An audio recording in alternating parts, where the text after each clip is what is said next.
Hello, welcome to this Tea Talk. So good to see everybody. My goodness. And new faces. I love that. Welcome. I'm so glad you're here. Um, we'll go ahead and get started and people will catch up as they hop in the room here. Um, my name is Carrie Kopnick and I serve the Chaplaincy Institute as our community minister. And I really honor and celebrate you being here today. I'm so thankful to see all of these beautiful faces. This event today is a monthly event that explores facets of spirituality through an interfaith lens with the ChI community. And we invite you to join us every month on the third Tuesday at 4 p.m. Pacific. There's also a good playlist on YouTube if you'd like to see a year's worth of these talks. We're recording today, so please turn off your camera if you don't wish to be on camera. I want you to know that we'll have time at the end of the session today for questions for our speaker or about the Chaplaincy Institute. A little bit about our seminary. The Chaplaincy Institute provides education for those seeking to serve in hospitals, hospice, in disasters, in prisons, in corporations and schools, in eco-ministry, and on the streets, and of course in many, many other contexts as well. We are the oldest and most respected interfaith seminary in the United States. Our ordination or our faith group endorsement is recognized by the Association of Professional Chaplains, by the Veterans Administration, and by the U.S. military. Clergy from ChI have served in many ways and in many places, including the Mayo Clinic, Johns Hopkins, San Quentin, and as one of our retired clergy told me, in line at the grocery store. Whether you're called to spiritual leadership or to explore what interfaith is in our experiential program, we prepare people to serve in our increasingly diverse society. I hope to see you in one of our events, at an ordination, or in our classrooms soon. I'd like to take a moment now to welcome Reverend Charlotte Cramer. Thanks so much for being with us here today, Charlotte. Share a little bit about her today. Reverend Charlotte is a ChI ordained interfaith minister with a master's degree in a Master of Divinity from Scar King School for the Ministry. She currently works in San Rafael, California for the Street Chaplaincy, an organization. San Rafael, is that how you say it? Did I get it wrong? San Rafael. I heard it come out of my mouth and I thought that's wrong. She works for the Street Chaplaincy, an organization that provides interfaith spiritual care for unhoused and incarcerated people in Marin County. She has spent years personally and academically studying multi-religious mystical experience, trauma-informed spiritual care, and death and dying. Thanks so much for being here today, Charlotte. Yeah, thanks for having me. Thanks, Carrie. So I'm guessing this is time for us to transition into our opening. I will be leading us just through a little brief grounding exercise, little grounding meditation. I love talking about my work, and I also find that it's really important to be present and really rooted in our bodies, because this topic and this work that I do is can be really, really intense, emotionally difficult to talk about. And it's really helpful to be in a place where we are heart open and rooted in the body. So I just invite you, if you feel comfortable, if you're able to put your feet on the ground, put your hands either on your belly or on your heart or your legs, whatever feels comfortable. And just like do a little wiggle first and just like, just like release some of the icky energy of the day, anything that's stuck. You can like rub your legs and your arms and your heart or do a little light tapping. And just take a deep breath. And just start to take deep breaths with your belly expanding and your inhale and contracting on your exhale. And imagine that you are a tree. Imagine that you are a tree, my friends. And as you inhale and exhale, just imagine your roots. Feel your roots going down deeper into the earth, into the wet soil, into the darkness, and feel yourself being anchored into that beautiful space. Feel the safety of it, the presence of it, of having roots that just keep you there. And keep breathing and follow your roots up and watch as your trunk grows. It can be a straight trunk, it can be a twisting trunk, it can be a lumpy trunk. And just allow that feeling of just deep inner strength to come from the trunk. Just really unshakable power and strength. And as you keep breathing, watch your branches grow outwards, winding around, reaching for the sun. Watch the leaves come out of the branches or flowers. And just breathe into that beauty, into that closeness with the above. And then return to your trunk and feel the strength of the trunk. And then go back to the roots. And breathe into the roots. Breathe into your body.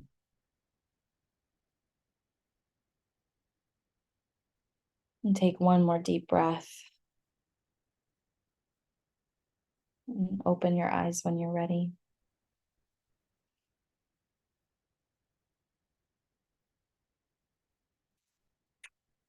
Well, thank you everyone so much for that. Carrie just lighted a candle. I appreciate you all being here in this sacred space. I love any opportunity I can to talk about the work that I do. It makes me really excited. I'm very passionate about it. It's a joy and a gift. And I want to say a few things first. The first one is I am really open to this being a conversation. If you have questions while I'm talking, I'm going to try not talk for super long, and so that we can just have a discussion. I'm really curious about what you're curious about around street ministry. And so just like feel free to ask questions in the chat, to raise your hand if something feels really prominent. The second thing is that I really, whenever I talk about my work, I like to be very clear that I am not homeless and I've never been homeless. And so my perspective comes from a person who is housed, doing this work. I cannot speak to the experience of homelessness. I can only speak to my own experience of witnessing it. And I think that's a really important distinction, especially in spaces where there may, or I don't know if there's anybody here who is homeless or has been homeless, but there may not be. And so I just want to put that out there that we are talking about a group of people that may not be present. And if they are, welcome.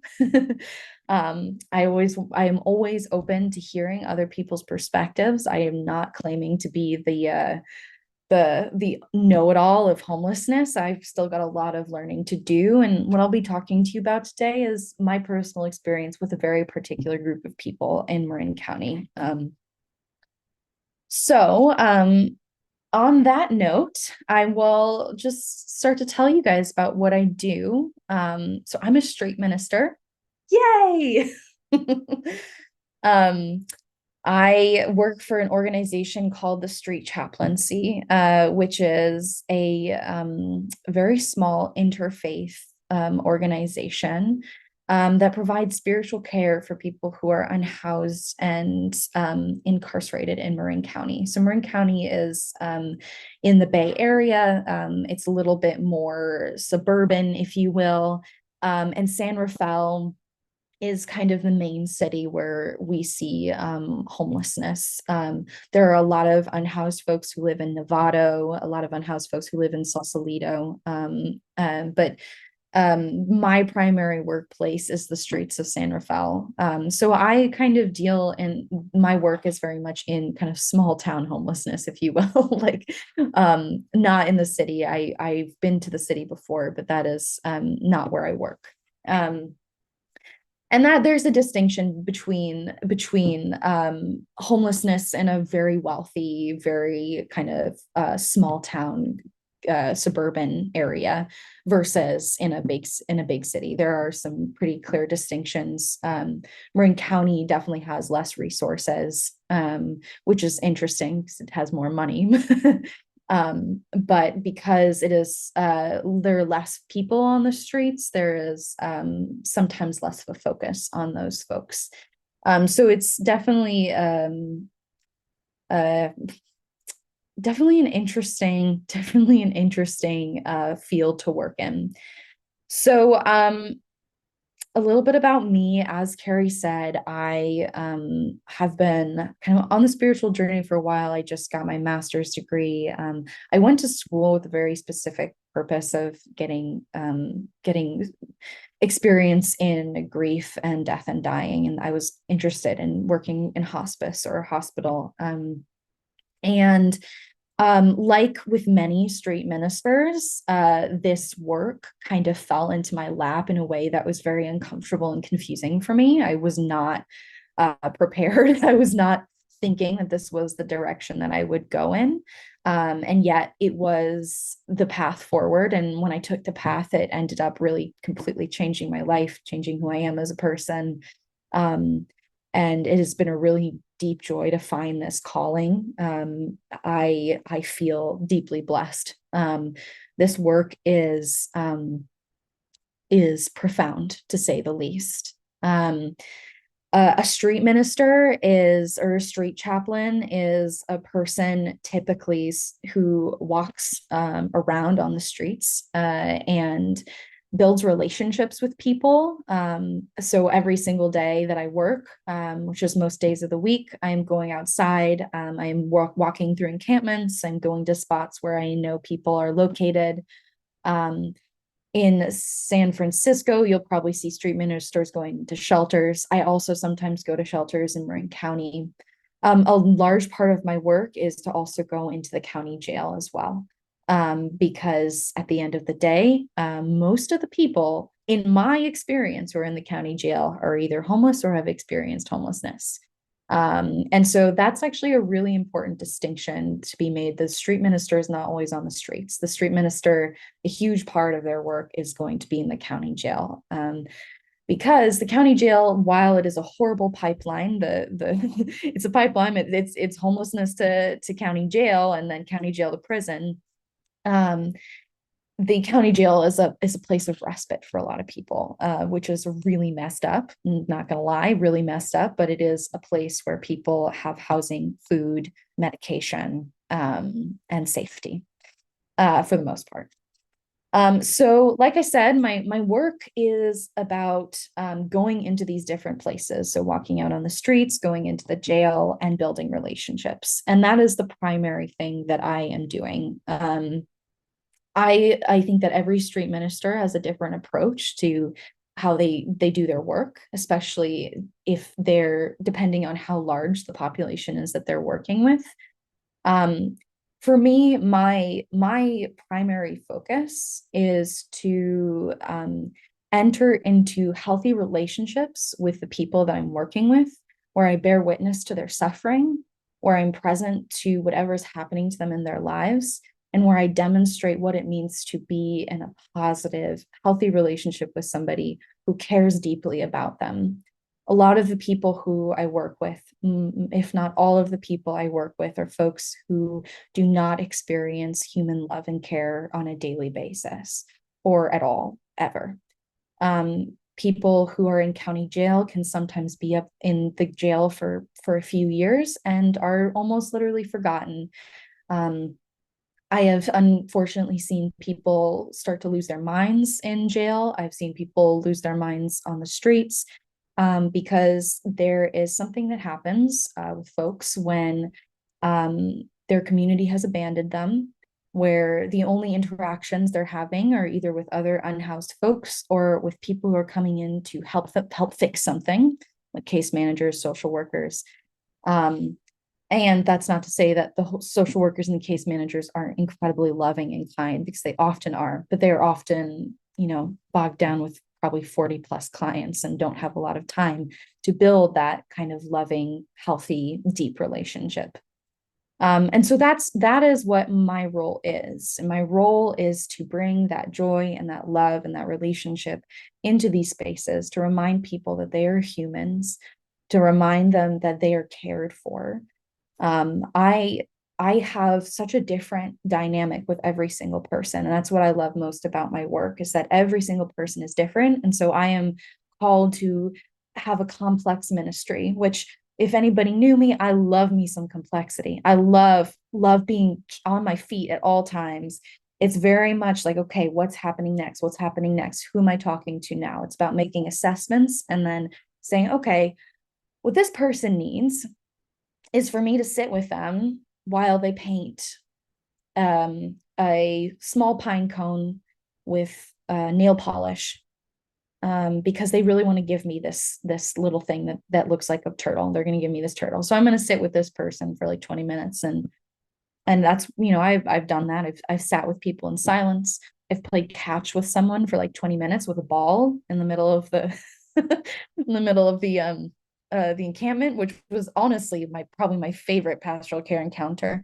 I have, some people, you're sitting with them for a while they're having a full-on psychotic break, talking to people who have used while they're using, while they're drunk, while they're drinking. I am not always having deep conversations with people about God. Um, Sometimes people will walk up to me and start telling me about every bit of trauma they have experienced. Some people will, come up to me and just start crying and screaming. And some people will come up to me and just start laughing and joking around and wanting to show me videos. It's about the dynamic. It's a dynamic experience. And the root of it is, like I said, is the relationship, as showing up for people as they are. When I'm in jail, I have a different approach. I tend to push people a little bit harder in terms of asking them how they are, asking them what's happening in their lives, and what emotions they're going through, what spiritually they're going through.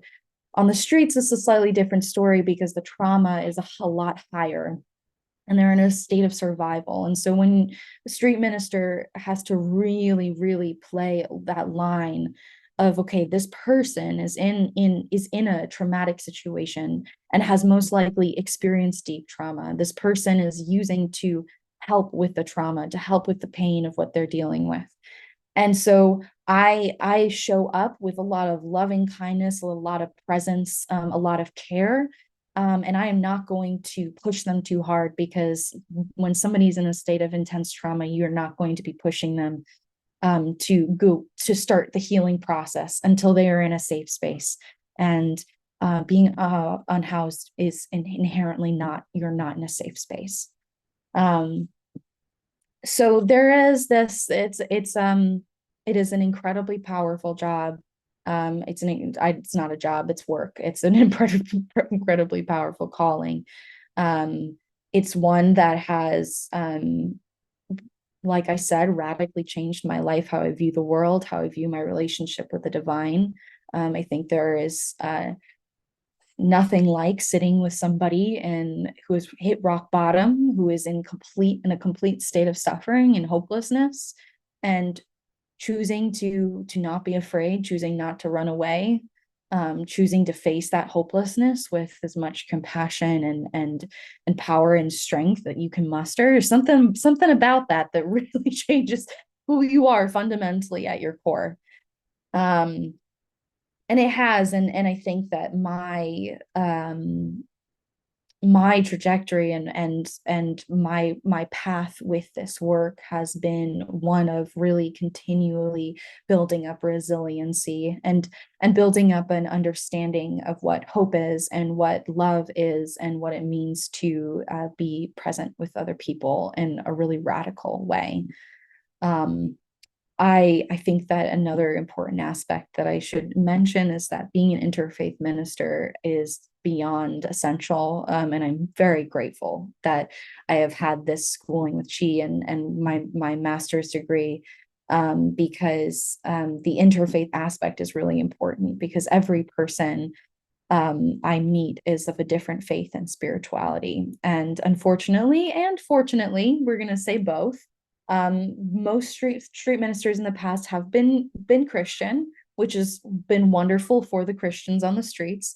But there's a hell of a lot of pagans and a hell of a lot of Buddhists and Muslims and there are Hindus. Like there are people who are not spiritual at all. There are people who are just straight up atheists. There are people who just believe in God.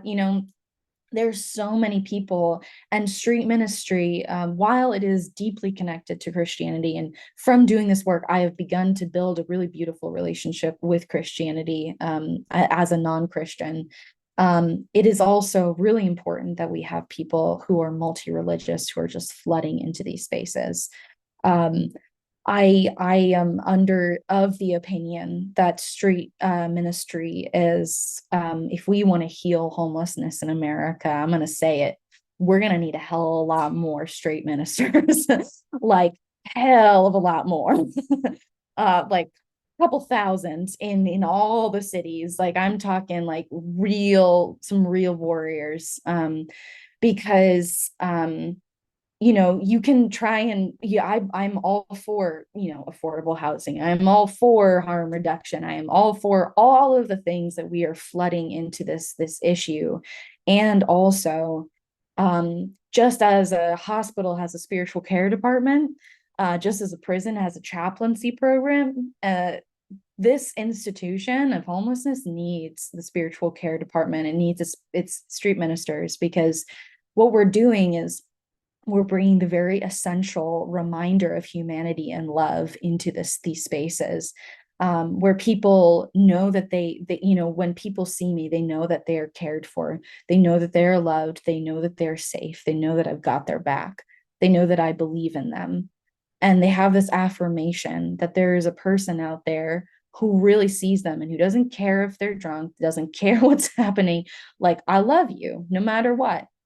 And there is something, that is a fundamental thing that all human beings need. And I do not believe that if we do not have that radical space of belonging with at least one other person in our lives, then we are not capable of healing. Like we really need our community. We really need people who are there for us. And so the street chaplaincy is, to me, like kind of the core of what is going to be happening in the future. We're seeing a lot of shifts in the ministry, especially in churches and congregations right now. We're seeing a huge shift. There's more and more chaplains coming out. There's more and more interfaith chaplains coming out. And street chaplaincy, in my opinion, is the place to go, because homelessness is what happens when our society continues forward from a place of oppression and injustice, when our society ignores trauma, like intergenerational trauma. Homelessness is the result of that. And so it's only going to get worse because as a society, we're really struggling to face our trauma. And so this is, in my opinion, the place to be. This is, in my opinion, where the future of chaplaincy is going to be headed, along with many other places. But it is really important. And part of my work, going forward, I'm starting a lot of projects that are focused on community development, religious organization development of street ministries, helping people become street ministers, helping people get paid to get street ministers, helping organizations make street ministers and street ministry, helping churches have a street ministry outreach experience.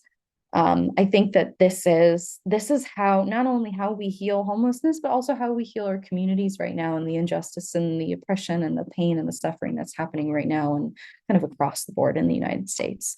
So I think it's like really important. I am a little biased though. Um, um, I'm just gonna stop there for a little second. Is there anyone that has anything to say or any questions? Did I miss anything? I don't know. What do I have a y'all? couple of questions. Yeah, please go for it. Uh, um, uh, let's see.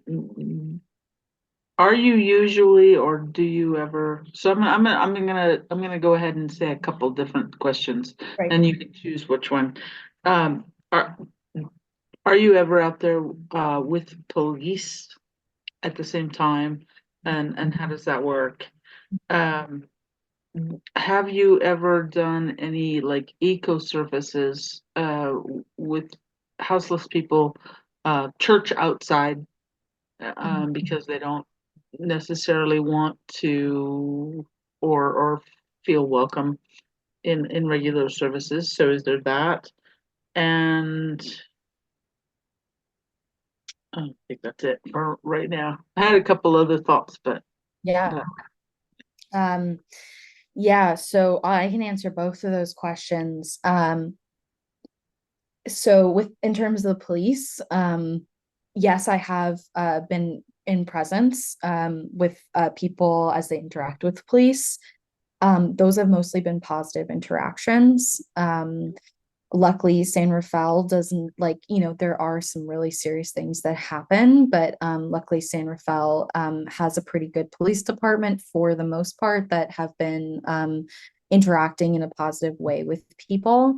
I am always prepared to be present to and to witness those interactions that are not necessarily positive, and to videotape them and to do my best to be an advocate. But at the end of the day, I mean, I have seen things happen where people are getting arrested and searched and stuff. And unfortunately, that is, I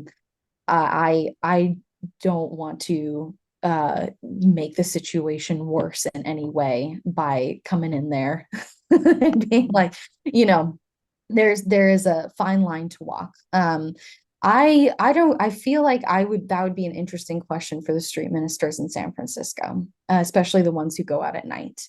And I'd be really curious to hear what they have to say about their interactions, and what the choices that they make. so that's a really situational thing. You have to know who your police people are and Yes, how they are doing it in order to know how to show up. exactly. Yes, Okay. exactly. Yeah. And luckily, the San Rafael Police Department has a mental health liaison who is paid to, this is amazing to me.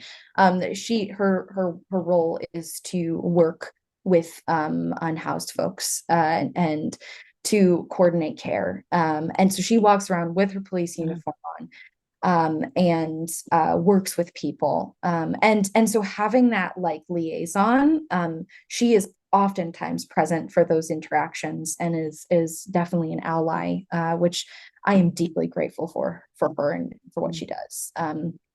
And to answer your second question, yeah, what my organization does is we do hold like small little spirit circles on Tuesday Awesome. nights, when we have dinners every Tuesday nights, and so we provide uh uh like a meal, and also a small circle, and that is oftentimes inside the space. And people do feel very welcome to come inside these spaces because we've built up a really strong, inclusive energy. And so people are very comfortable to come in and to do spiritual practice. But I appreciate you bringing it up because it is something that I am interested in starting. I tried to start it last year and no one really wanted to come to the outside circle space. So there is the matter of wrangling cats, which or herding cats, as they say.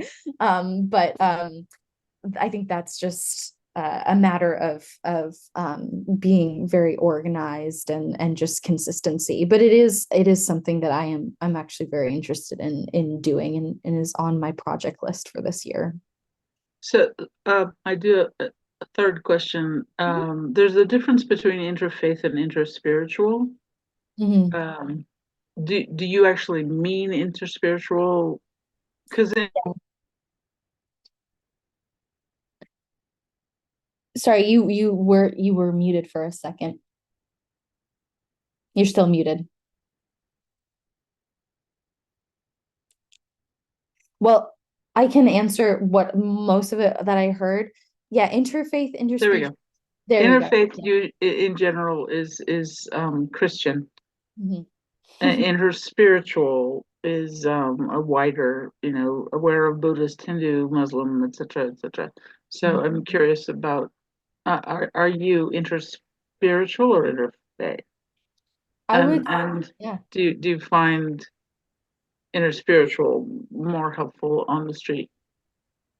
Yeah, well, I would say that for sure on the streets, I'm a very deeply spiritual person, and on the streets I do, according to your definition, operate from more of an interspiritual lens. I am very proudly an interfaith minister, though I do believe in representing all faiths from a non-Christian lens. But I do for me, like the interfaith approach that I take is the kind of shared mystical experience of all faiths. And so that's from the place from where I operate, is to seek out and to hold up the mystical, the shared mystical that I deeply understand, and I know all people deeply understand. I think that's from Wayne Teasdale, probably. Yes, that Yes, is yeah, exactly. yeah. Nice job. And that's actually why it's important to use the word interspiritual instead of interfaith, because Christian churches use interfaith and they only mean different Christian churches. So it's important to say interspiritual because we're including other traditions completely. Yeah.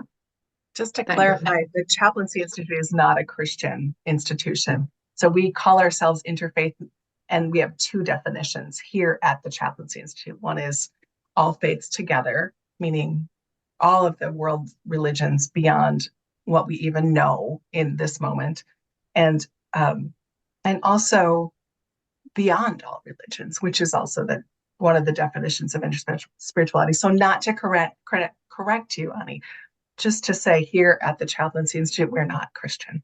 We respect and honor Christians and Christianity, and just Right, that's right. Thank you. yeah. So it's just a matter of which word works better, right? World, yeah, yeah, I'm from Naropa University, um, and Buddhist, and yeah, it's interspiritual seems to include so much more than how the word interfaith has been used. So that yeah. was my thought. Thank you, and hello, friend from Naropa. We feel very close to y'all. Art, let's hear what you have to say. Thanks so much for raising your hand.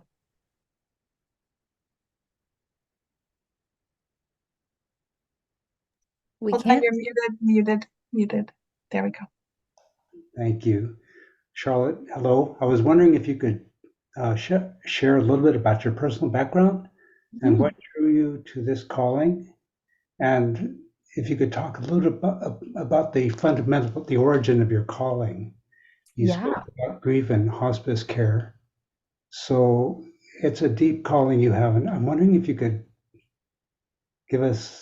share some insight into that. Yeah, absolutely. Thank you for that question. Yeah, so I've been interested in spirituality since I was a little baby, about as long as I can remember. I decided that I wanted to be a minister when I was 16. I was raised Unitarian Universalist, and so that was kind of the path that I had set forth. forward for myself was to become a UU minister. I had a very clear plan, as we often do. And so I went to school, I was studying religion. I was like, oh, I'm going to totally go to Harvard Divinity School. And obviously that didn't happen. I dropped out of my bachelor's degree class and decided to go on a kind of very intense spiritual journey. I moved. I'm originally from New Jersey. I was in Vermont for a little bit farming, and then I moved to a spiritual community in California called Ananda, which is a kind of yogic Hindu philosophy, and lived there for a while. And then moved to Costa Rica eventually, and I was managing a ayahuasca retreat center. And so all the while that was all kind of this really big search, because I had originally wanted to be a kind of just your straightforward minister, and that kind of fell apart when I realized that I wanted something else, that I wasn't interested in parish ministry, that there was something that I was seeking that was far more mystical and complicated. And in my mystical journey, I had a lot of really, really profound and intense and difficult experiences. Eventually kind of had this very eye-opening experience where I was kind of given the gift of darkness and told to go into the darkest places and to bring love and joy and light. And that was a really, really crazy experience for me, one that I was not expecting, but I kind of took it and ran with it, and got my MDiv from Star King, because they do not require a bachelor's degree for a certain amount of people. So I went to Star King, and I was like, okay, I'm gonna be a chaplain in a hospital, because death and dying, that's the darkest place. That's where the darkness is. Was very dead set on that. No pun intended, sorry. And I thought I was going to return to UU ministry, and then all of that kind of fell apart, and I learned about the Chaplaincy Institute, and all of the while was kind of coming into my own pagan faith. I'm a witch, and I'm also a Taoist, and just kind of beginning to develop who I was, and realizing, I may be culturally Unitarian Universalist. I love the UUs, but that wasn't for me. And so I found the Chaplaincy Institute and started working with them as well at the same time. And I was looking for an internship in a hospital, and then eventually realized that I couldn't find a single one in a hospital. And so I one night was just very angry and upset, and was just like, chaplaincy in Marin. And the first thing that popped up was the street chaplaincy. And so I contacted them, and Nick Morris, our executive director, and I had a conversation over Zoom, and it was one of the most profound conversations, because I don't know if this ever happens to you, but I was sitting talking to him, and I was like, oh my God, God's here. Like, there is something here right now. Like, I could feel it. I was like, what is going on? Like, there is something really powerful here.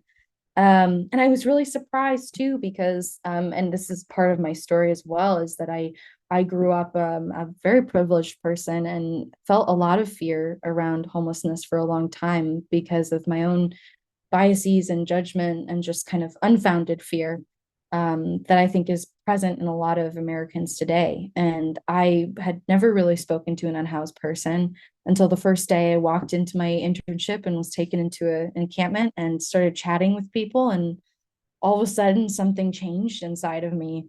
And I was like, oh my God, this is it. This is it.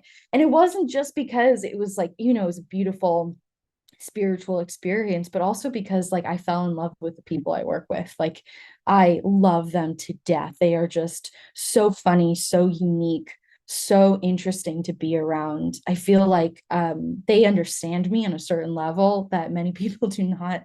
And I kind of felt like I fell into place. And it was a really huge journey to kind of go through fears and misconceptions and judgments, but it was really worth it because it kind of uncovered this really deep love and this ease of living inside of me, of this like, oh, people are beautiful, human beings are beautiful, and it is a gift to be able to hear and learn from them. That is the abridged version. So glad you did, Charlotte. Thank you. Yeah. Sally, from Sally. Hi, thank you. And thank you, Charlotte. What a journey. Wow. And your closing statements just then about not being about fear and having fear before you began and that the fear dissipated. Um, my question was going to be, have you ever been scared? Yeah. Yeah. And another kind of related question might be, I'm assuming you're a county or a city employee. Are you a mandated reporter, and have you ever had any conflicts with that, or as clergy, are you protected from that? Thank you. Yeah. Thanks for those questions. The first question is one that I'm actually asked that often. I have never felt fear for my life. I've never felt instinctual, guttural, oh my God, I'm gonna get hurt fear. I have felt nervousness. I have felt, okay, maybe now's the time to leave feelings. But the fear, fear has definitely gone away as I've seen the places where it is not rooted in reality. I think sometimes fear is very much rooted in reality, and sometimes, yes, as a young woman walking around in an encampment, there is a real thing. There's a real thing to be afraid of. But also, I have a lot of people in those spaces who I really love and trust, and I know that if anything were to happen, that they would have my back. And so that kind of knowing is really helpful, and also yeah, I have a lot of trust. I have a lot of trust in this community. I really do. I also practice jujitsu, so I feel physically capable of defending myself if the situation arose. And to answer your second question, yes, I am a mandated reporter. I as through ChI actually. I'm fairly certain that I'm a mandated reporter through ChI or because of ChI's requirements. But somewhere along the line, I am not a county employee. I am the employee of a private organization. But oh yes, I'm a mandated reporter because my organization is connected to the county and we have access to their systems, and so I am required, and that is I've only ever been in a situation of suicidal ideation where the mandated reporting was necessary. I haven't. I'm very clear with people I work with when the situation arises. Like I say to them, like, either like, in the jail when we're entering into a relationship, I say I'm a mandated reporter, but I'm also bound by confidentiality. I'm bound by HIPAA. And so it is a fine line to walk for sure with these folks. And there have been some difficult situations, but nothing where I felt like my morals were ever in question or, anything like that. Does that answer your question? Pretty much. I know I'm an elder in a church here, and we have an outreach program for the unhoused that involves a meal and showers. And sometimes when they have children, it makes it complicated. Yeah. Yeah. Oh, I see what you're saying. Yeah, so the people I work with, most of them have children, but their children are not with them. Luckily, Marin County is very, very, very strict and intense about making sure that children and people with children are off the streets, or people with custody of their children. So I haven't run into that situation yet, but I do hear there is a lot of complexity in that whole conversation for sure. I honor that. Yeah. Thank you. Wilderness, also really experienced treatment stream. Yeah, I love this topic. I see so many new people on here. I'm like, what's happening? Yeah, Charlotte, I am very honored to meet you. A thing just popped up on my Instagram like 5 years ago, and it was a picture of a hand warmers that I was passing out because I chose to stop trying to be a spiritual director for middle class people. And I realized I didn't really care for them anyway. And I'm just the bluntest person on the block here, probably. So just to say it like it is, like I was like, why am I trying to be a spiritual director for people who I don't like? They're, I don't know, talking about marriage, and I'm like, I don't care about marriage. We gotta change the world, like I don't know. I'm just a really crazy person. So I started going down to the streets and doing meditation outside church offerings, or sanctuary offerings anyway, and it changed my life. And all I could do from that point on, I got a job as a case manager and program manager. Now I'm street outreach work director of downtown San Diego. I've revived bodies. I've tried to revive bodies and couldn't. I've been in some really weird, scary situations, but I think you bring up this amazing point that so many people are just so scared of the unhoused neighbors, and they are some of the most beautiful people on the planet. And I think we need just so much more education. I'm on TikTok every day trying to educate people on like what's really why people are really homeless. And 60% of unhoused neighbors are on disability. Yeah. And they just don't earn enough to get housing. That's our capitalistic society. However, we don't need to talk about capitalism, but that's just our society right now, how it works. If you're disabled, you don't get enough money to live. And so I love that there's this position out there. I've just been trying to climb my way through. And I ended up, I'm an advocate. I go to City Hall. Once I got into the awareness of why people are homeless, I am like out there just walking the streets. I know every labor law now. I know every rental law. I know it's all about knowing what the people's rights are. And that to me is my spiritual journey. Yeah. Is knowing what's really going on, the truth about why they're out there, the truth about their spirituality, that there are so many people, so many faith and spirituality traditions that aren't being met. And I agree with you. We need so many spiritual directors on the streets. And I'm in the Bay Area now. So if anybody wants, I work with teen and young adults. If anybody wants to be a spiritual director for teen and young adults, volunteer, internship, let me know. But I'm really, really grateful that you're doing this work, and love to connect more if you want. And Absolutely. Thank Thank you you so this much. needs to Thank be a whole you. class. Yeah. I agree. And I thank you so much for the work you do. I thank you for sharing your journey. I really appreciate it. It makes me really happy to hear other people's experience, because this can definitely be a super isolating job. There's not a ton of people out here in the world in the United States. Like, I woke up one day and was like, let's walk the streets, Yep. So I very totally, isolating, very different.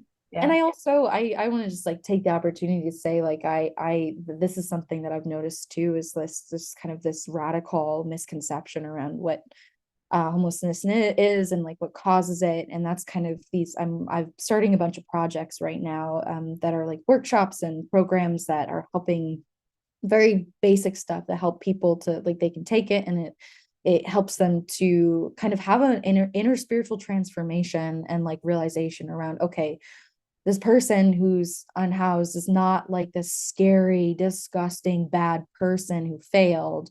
This is like, there's a whole other story behind this. And like, when we can like transform how we look at another person, then that's where the spiritual connection can come in. And that's where this kind of really radical community shift can happen. And so I'm so with you. Like, I think that the core right now is like figuring out ways to really educate people and like in a kind and gentle way to like bring them out of their shells of like judgment, and like, That's your job. yeah, that's my No. job. Yeah. And I also recognize that there is a lot of need for some people to like go into city council and put the iron fist down. So it's pretty cool, the kind of things that are happening, all the different people with all their different unique skills. Wilderness, can I ask you to put your TikTok, whatever it's called, handle and in the chat, and maybe your contact information in case anybody here is in the Bay Area and wants to partner with you, because you are a leader in this world too. And I honor your fantastic ministry. Thank you so much. Claire, I see your hand up. Hi, I'm Claire from Vancouver, Canada. This is the first talk that I've attended, and what a great way to start whatever my involvement with ChI might be. Don't know yet. But Charlotte, I'm curious as to how you introduce yourself. If you have a typical line or what title, I guess, for lack of a better word, you'd lead with. And then also what types of questions you tend to get right off the bat from somebody you've just met. Oh, this is a good question. Thank you. Also, welcome. So you just asked a really fun question for me. That's something that I'm like really kind of wrestling with right now. So I so minister and chaplain, like I use those words because they're well known, because they hold some weight. I've been leaning more towards street minister with people. In like the jails, I'll say chaplain. But I'm also super aware these are like very Christian words, and for me, they don't fully resonate with how I operate. I have recently, so as I told you all, I'm a witch, I'm a Taoist, and ChI ordained me as a minister, an interfaith minister, chaplain, and priestess. And so really, like, for me, how I operate on the field, as they say, when I go out and do my work, is I see myself as a priestess of the people. That is how I consider myself. I don't really see my work as like being a minister or chaplain as much as being a priestess. And that's one of the reasons I love ChI, is because they gave me that opportunity to be like, okay, what is it that you want to be called? And it was scary for me because priestess holds a lot of weight for me as a witch, and has a lot of different connotations in our society, and not all of them are respectable. And I'm also trying to go out there and like be a respectable, like working with the county, working with officials, and like I can't really necessarily walk around and be like, hey, I'm a priestess of the people. I'm working on it. I'm working on being more bold. Like it's definitely like an edge. And I feel like as I get older and with more experience under my belt, then it's like, yeah, I don't give a crap. But right now I'm still still on the newer end. So I mostly will tell people that I'm a interfaith minister. I'll tell them I'm a chaplain, a street minister. People are like always kind of like, it's so funny. I get a lot of different reactions. Some people like immediately jump to the Christian thing, and oftentimes that's because they're Christian, and I'm not, like, I don't jump to like saying no, that's not me. They're always like, somebody calls me preacher lady, and so sometimes like I people immediately kind of come back with some sort of like preacher, like, oh, you're a preacher, or like, oh, you're like a priest, and like they kind of want to know more about what I do. People oftentimes ask me, so like, oh, like, okay, what do you do? And I say them, well, like I'm a spiritual care provider. Like I walk around, I talk to people, I see how you guys are doing. I keep it very simple. Like I don't I'm not I don't really come in with this very like high horse, like I'm here to be your minister. And also like sometimes people respond like, can I have a prayer? And those are like my favorite moments. That's like, I didn't mention it, but offering prayer is like one of the core aspects of being a street minister, and like the most powerful, like better than being a therapist, better than a social worker. Like I get to go out there and pray with people, and that's like, there's nothing like it, there's nothing like it. um and then some people, like I'll tell them when I am, and they will just launch into their life story. Like and they'll just go for it. And I'm there for the ride. Like those are my favorite situations, because it's like then I just get to hear everything. And some people are just like a little bit cautious at first, and like kind of want to know more about me, where I'm from, like what I'm doing. And like I with those folks, I like to joke around with them. I like to crack jokes, be funny, just like have a little fun. I really believe in the sacred art of fun, and being hilarious and just enjoying life. And so there's a whole experience that happens for sure. It's really cool. It's really cool. I'm going to say with your naming, Charlotte, I think when your ordination cohort met with our founder, the founder of the Chaplaincy Institute, Gina Rose Halpern, she talked about how she had to go a little bit undercover and wear heels and hose to the Association of Professional Chaplains to be heard. And we hope that those days are over, but sometimes you need to use the name so that you can get your elbow in or whatever. So honoring that and honoring your identity as a priestess, and that it's on your ordination certificate too. Love. Thanks for that, Carrie. For sure. Yeah, it is. I am definitely undercover sometimes. We pray for a day that's not the way it is. And yeah. We have time for about one more question. Does anybody have anything that they'd really like to ask or to say? Yeah, Karina, go ahead. Hi, I hope I'm not the only new person here, but my heart's beating fast because I took a leap of faith in joining today. I had no idea what this was, nothing at all. I'm a teacher in New York City. And when COVID came, I spoke with someone, and she told me about, sorry that English is not my first language, but she told me about her job in a hospital as a chaplain. And it hit me very strongly about this, and I started to investigate. I've been a teacher for a long time, and I decided, I would like to look into how this relates to children. Maybe that's because it's just part of my life, and I think about that firsthand. But I really don't know what this is. I don't know why that would be, or what's the need for getting a degree or any training. So I'm very, very baby beginner. And I really love a lot of what I'm hearing, and it resonates with me. Probably that's why my heart is beating. But I just want to know any suggestions or anything I could do to understand this better, just to follow whatever is leading me in this direction. I don't know who would answer, but anybody can. Maybe Carrie, do you want to respond to that? I mean, I appreciate you sharing so much, and I guess the only thing I'll say is that when your heart's beating fast and you're feeling that little curiosity that also feels terrifying, you gotta chase after that one. That's for sure. Well, when I saw the information about this talk, I said, well, I don't know if I have a place or anything to gain from this. But even like a second before coming in, I kept asking myself, why do this? Why do this? But I said, just do it.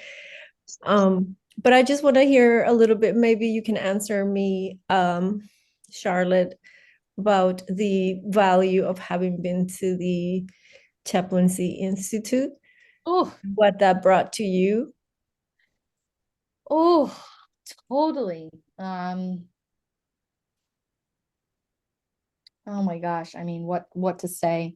I think that the biggest thing that the Chaplaincy Institute gave me was a community of learning that allowed me to hone in and discover where my like true love and calling lay, and to really deepen into my spirituality and my sense of being in the world.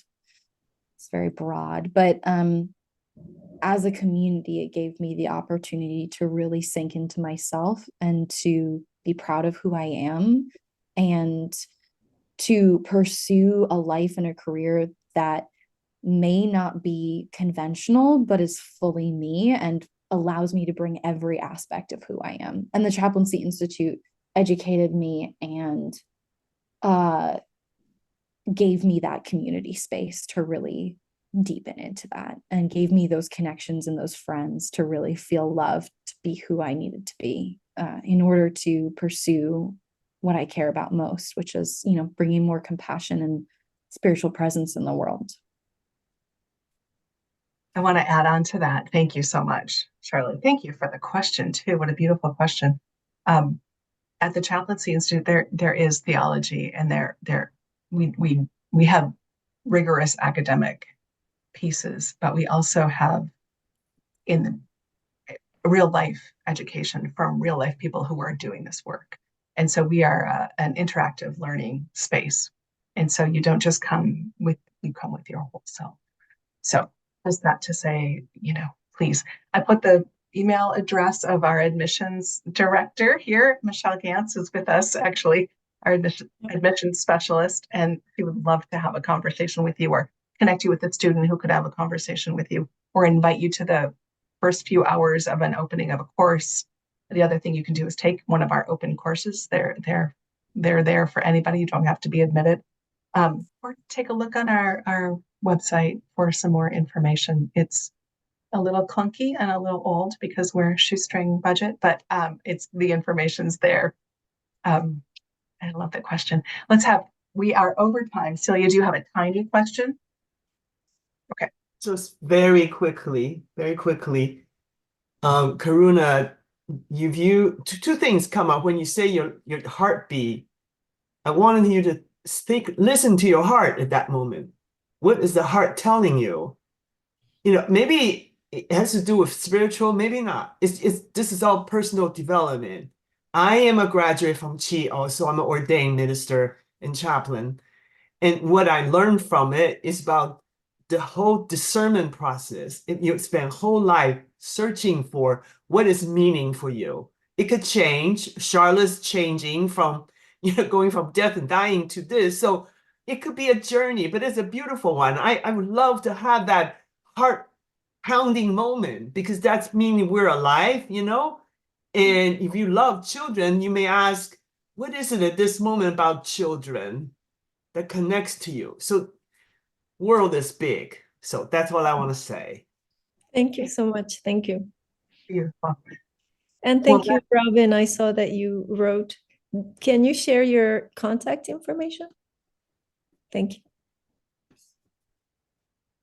We are at time, and I want to invite Charlotte to do a little closing, but first, I want us together to offer a blessing to Charlotte. So let's charge our hands up a little bit and connect with whatever is out there for you, trees, universe, all that is God. And let's hold our hands up and offer Charlotte our blessing for all of the work that you are doing. May you know you are held in the arms of love. May you feel our presence around you, and know that we are with you, we support you, and we celebrate your beautiful ministry. Thank you for all you do. Blessings, blessings, blessings. And then if you have a brief closing for us, Charlotte, that would be great. Sorry, did I just? Thank you, everyone. I appreciate that. Yeah, let's do another shake first. This time is just like shaking out the sitting down for an hour. Just bring some new energy in. Give yourself some love and just put your hands on your heart and close your eyes and just imagine that tree again for a moment. And just with your hands, like that you just sent me some love, send yourself some love to that beautiful tree and whatever fantastic, unique, special things are growing from its branches. And then turn your hands outwards to all of us around here. And let's send some love to all the other trees in this space. Maybe take an aerial vision and just look at all the different trees.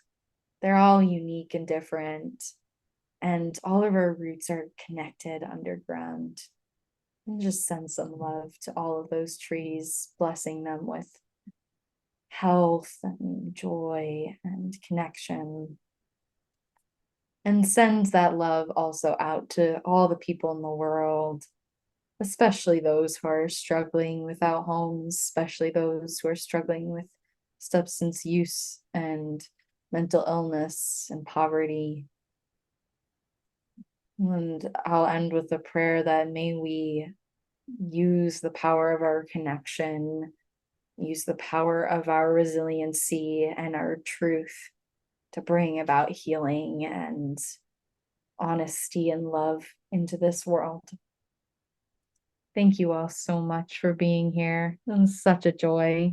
What a good group of people. And thank you, Carrie. Thank you.